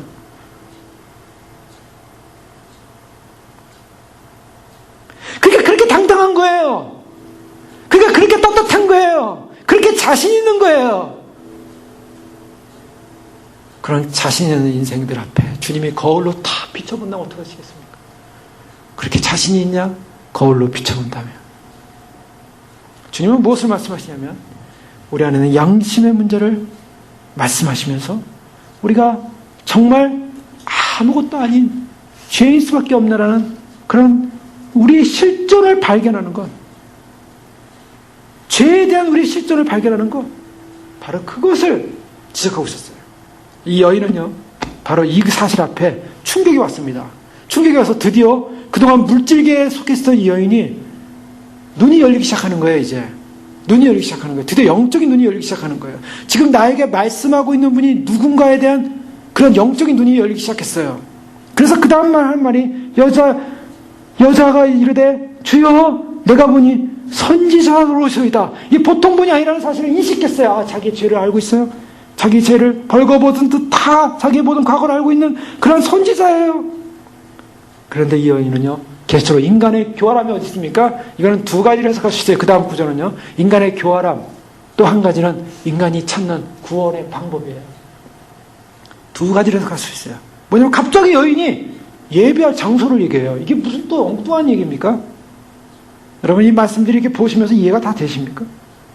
우리 조상들은 이 산에서 예배하는데 당신들은 이 말은 예배할 곳이 예루살렘. 왜 갑자기 예루살렘이 예배를 예루살렘에서 합니까? 여기서 합니까? 이 얘기예요. 두 가지입니다.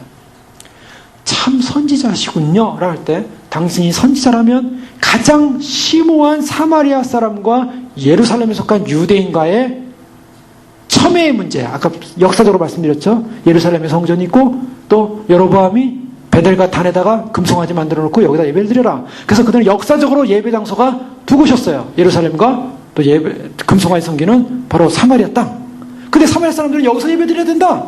그 예서라는 이 여기는 바로 그리심산이에요. 거기서 보이는 산은 그리심산인데 그 그리심산에서 예배 드려야 된다 라는 이 이야기와 유대인들이 예루살렘에서 예배 드려야 된다, 이 이야기로 서로 첨예적으로 신학적으로 싸우고 있었던 상황이에요. 당시 선지자니까 그거 아시죠? 어디서 예배 드려야 됩니까? 한 가지는 그거고요. 그건 회피하는 겁니다.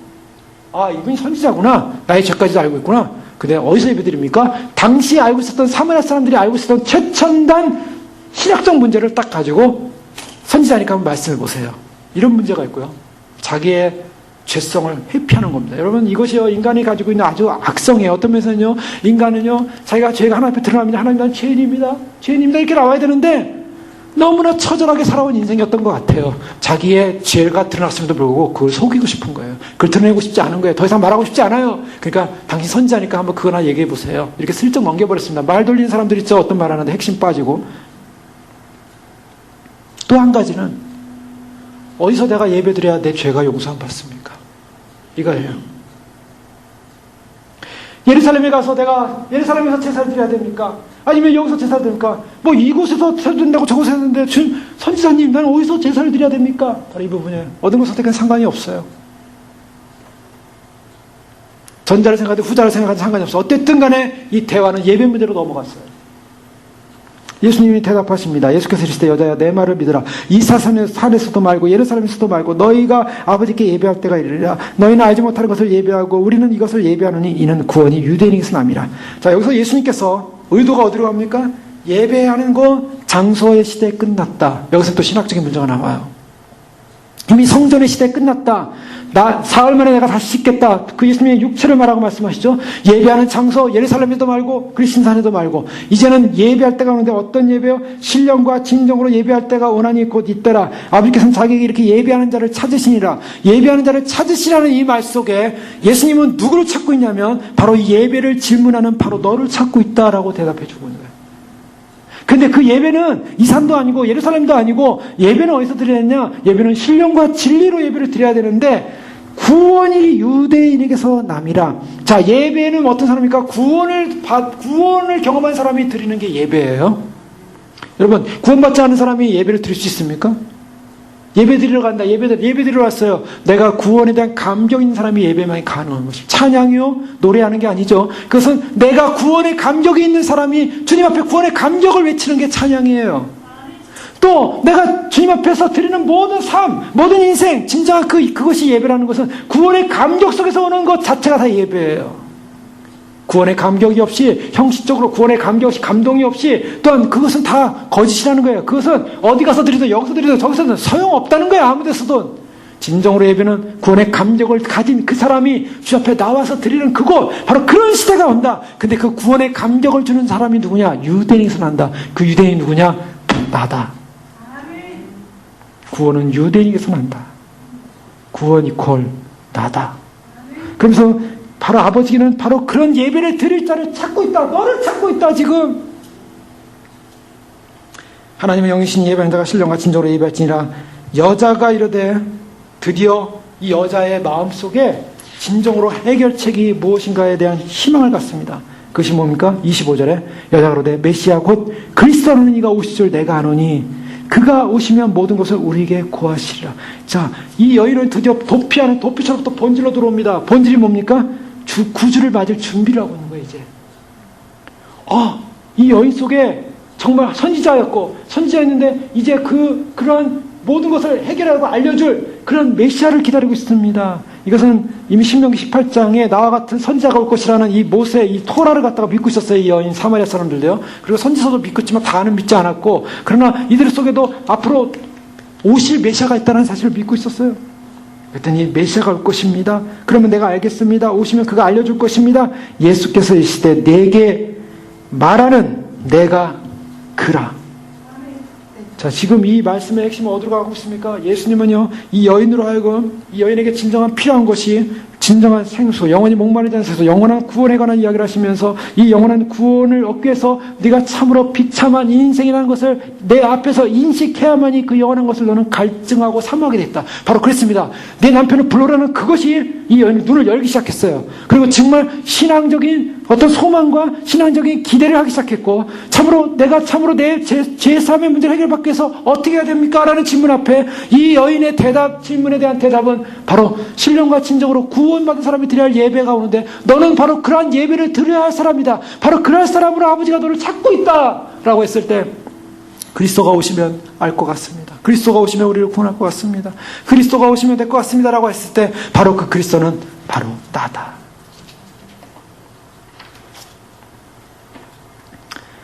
자, 이 말, 예수님께서 I am, 내가 그라. 예수님은요, 지금 이 버림받은 인생 속에 예수 그리스도 바로 그분이 생수이시고 그분이 구원이라는 걸 알려주고 있습니다. 바로 이때 28절 보십시오. 여자가 물동이를 버려두고 동네로 들어가 사람들에게 이르되 외칩니다. 보라! 와서 보라! 이는 그리스도다. 와서 보라! 놀라운 사건. 이 여인이 어떻게 했습니까? 그리스도를 만난 거예요. 지금 만났어요. 엄청난 사건이 일어났어요. 엄청난 사건이 일어났다는 증거가 뭡니까? 물동이를 버려줬어요. 아까 물길을 그릇 찾고 있었어요. 물 있는 장소 찾고 있었어요. 목마르지 않게 해서 물동이 들고 물동이를 이고 왔어요. 근데 그가 그렇게 찾았던, 그렇게 붙잡았던 물질의 개념, 우물의 개념, 세상적인 개념 집어 던지고 그는 달려갔어요. 그는 부끄러운 여인이었어요. 사람들을 피하고 싶은 여인이었어요. 죄인이었어요. 그런데 사람들에게 달려갔어요. 왜요? 그의 마음속에 진정으로 채워진 생수를 얻었기 때문이에요.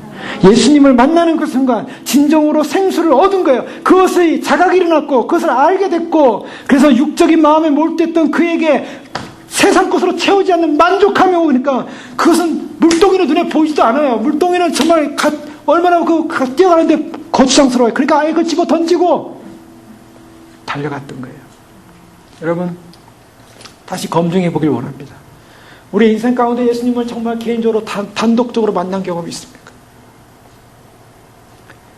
이 여인처럼 예수님이 기다리셨던, 아니면 내가 기다렸던, 주님은 기다리셨어요. 사실 내가 기다린 적 없어요.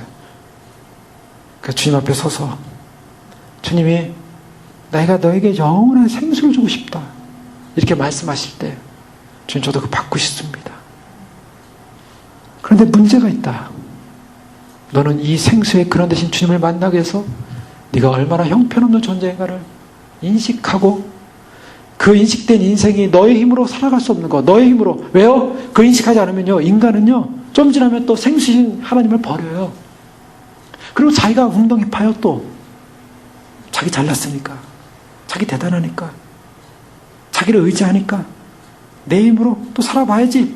인간의 사악함이에요. 그래서 주님께서 알려주시는 거예요. 철저하게 너는 너의 힘으로 살 수 없다는 걸 인정할 수 있겠니? 너는 너 자신의 가치가 아무것도 아니라는 것을 인정할 수 있겠니? 너는 너의 생애의 삶 속에 너는 정말 진정으로 하나님 앞에서 너는 정말 처절하게 멸망받고 죽어야 될 죄인이라는 사실을 너는 인정할 수 있겠니? 그걸 인정합니다.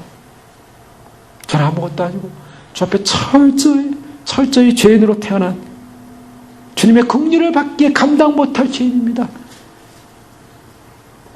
그때 주님이 찾아오셔서 내가 너를 위하여, 너의 그 죄를 위하여 인자가 바로 광야에서 모세가 노뱀을 든 것처럼 나도 들려야 할 것이다.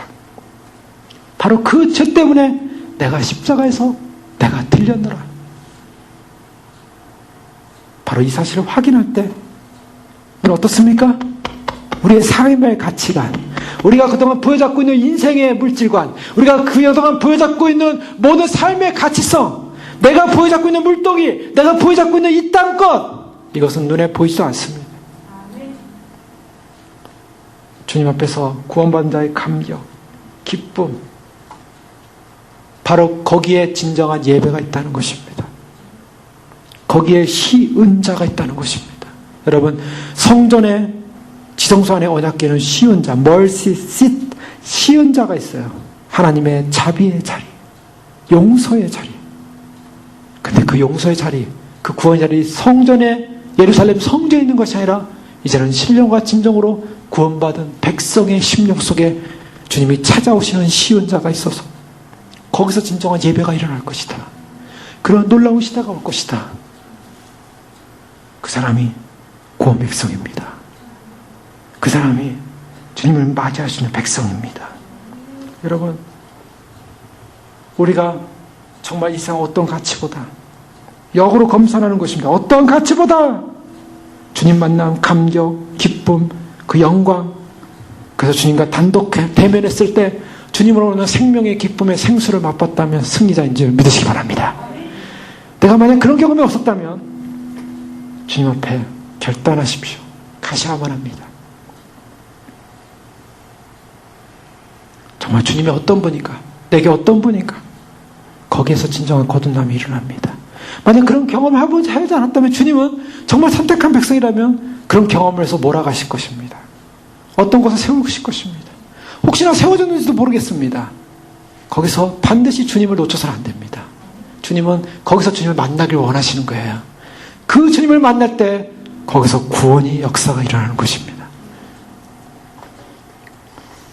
바로 그 주님을 다 만나시고 경험하시고, 그래서 내 안에 내가 주님을 개인적으로 단독 대면해서 만났던 그 생수의 영광, 기쁨 빼앗기지 마시고 주님 오시는 날까지 주님 이 생수의 영광을 찬양합니다. 기뻐합니다. 기도하시겠습니다.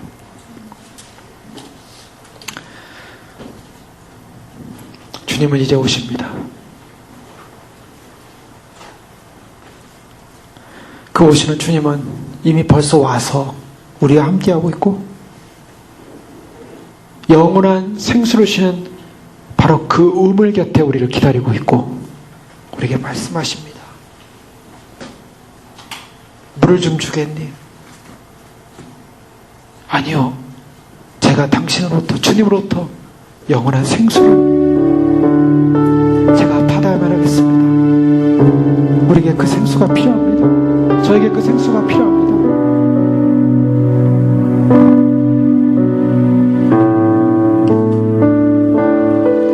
목마른 인생이었습니다.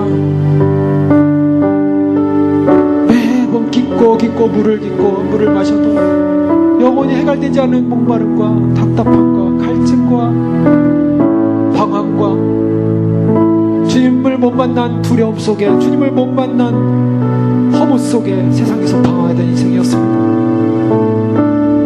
그러나 주님을 대면해서 만나는 지금 이 시간, 나의 영원한 행복입니다. 기쁨입니다. 주님 주시옵소서. 영원히 목마르지 않은 영원한 생명수 주님 기대합니다. 사나 죽으나 예수 그리스도가 나의 모든 것입니다. 생수를 얻은 자에게는 이상 것, 이상 물질, 이상 육체, 이상 것 어떤 것도 우리에게는 가치가 없습니다. 오직 주님이 우리에게 그렇게 주고 싶어 하신 그 생수, 그래서 그 죄인을 향하여 주님께서 예정된, 창세전에 예정된, 예비된 그 길을 향하여 찾아오셔서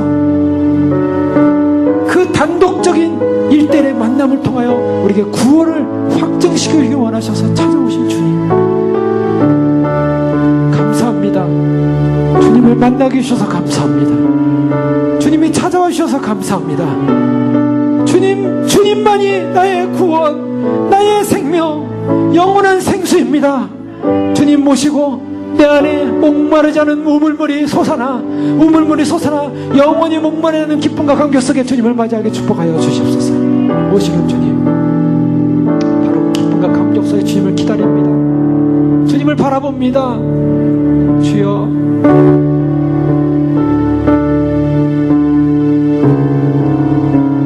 바로 그 주님을 만난 기쁨 속에 다시 오신 주님 만나고 그래서 영원한 생명 안으로 다 들어갈 수 있도록 축복하여 주옵소서. 우리 함께 기도하겠습니다.